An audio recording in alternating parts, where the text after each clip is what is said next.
You're really disrupting an industry. Our goal is to be the biggest restaurant company in the world by number of locations. If we were successful in that, that would mean that we would have fundamentally reshaped the food system.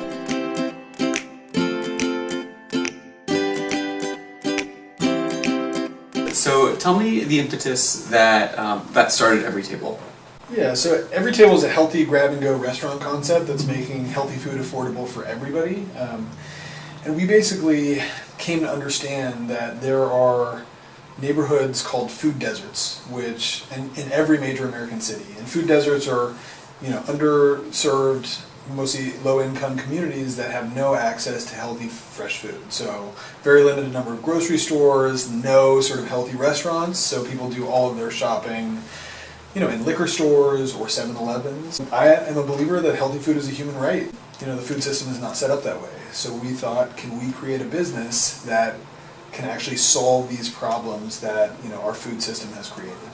And so you went into business with a partner of yours. Yeah.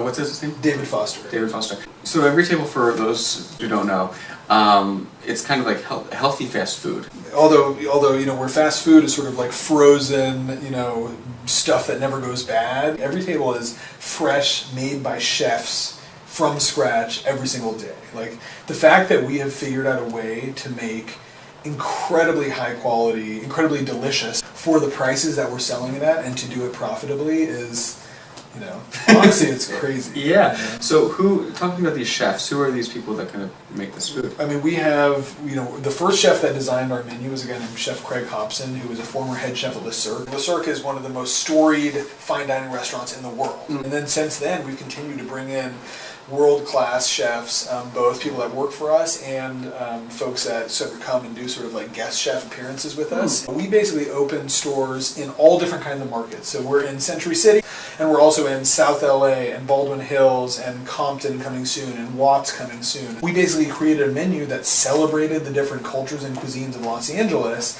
and what you get from that is both it's rooted in LA, it's about this city, and also you have all these made from scratch unique dishes that everybody loves. And are the ingredients and like the produce, is that local, yeah. Fresh, delivered every single morning? Like wow. There's nothing processed. I mean, we have some spices, but when you get deliveries for us, it's like tons and tons of vegetables that incredible chefs are turning into meals every single morning.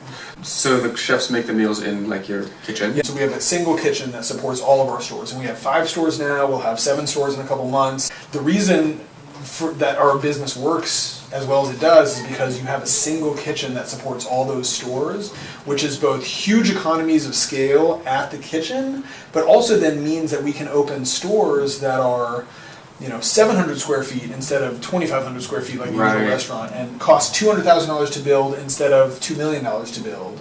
So your overhead is low. So overhead is low, but the food is incredibly fresh, and people can get in and out really fast, and they can buy multiple meals at a time. On Mondays, which is our best day, we sell something like 700 meals at our South LA store at a $4.75 price point. So you're selling healthy salads and hot plates and soups for prices that are better than McDonald's, and that store is profitable.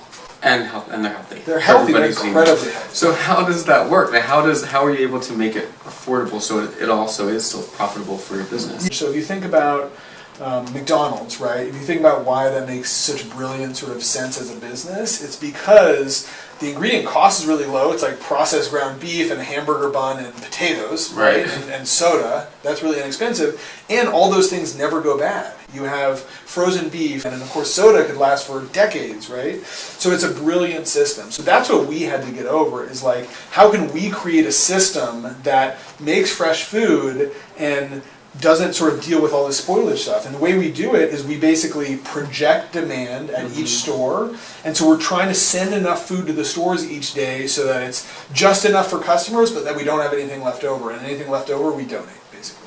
Where do you donate? We donate it to homeless shelters, domestic violence abuse centers, all different kinds of nonprofits around Los Angeles. That's so great. And one of the things that I thought was actually cool was that, in these kind of food deserts, the prices are low, but when they go to Century City, like it's more it's like a $9 or $8 meal, which is still super affordable. In Century City, you're buying a kale chicken Caesar salad from us for $8 that if you went to Sweet Green or Tender Greens, it would cost you $13. So you get a deal. But we also say, that same meal will be sold in Compton or Watts for $5 or $6. And we're taking, we're taking less margin, and we're doing that because we believe in the mission and we want to make food accessible to everybody. You're really disrupting an industry. Our goal is to be the biggest restaurant company in the world by number of locations. If we were successful in that, that would mean that we would have fundamentally reshaped the food system. Everytable's mission, it's about food, but really it's about pushing against the structural inequality of the world. The world is sort of created not by people with the best ideas, but people with the best ideas who also have access to capital. And those people, honestly, usually look like you and me. Mm-hmm. And so we'll start franchising at some point, and we will be trying to make, as our franchisees, entrepreneurs of color from underserved communities to run Everytable locations. Because, can you imagine that? If you're successful, then all of a sudden you've got these young entrepreneurs of color who might not otherwise have a chance. And I do think that is sort of like Everytable's legacy. Can we build a company that pushes against the structural inequality in the world? And in doing so, can we encourage entrepreneurship and economic development in these neighborhoods where the talent pool is enormous? Yeah. They're just left out because we have all these biases and histories.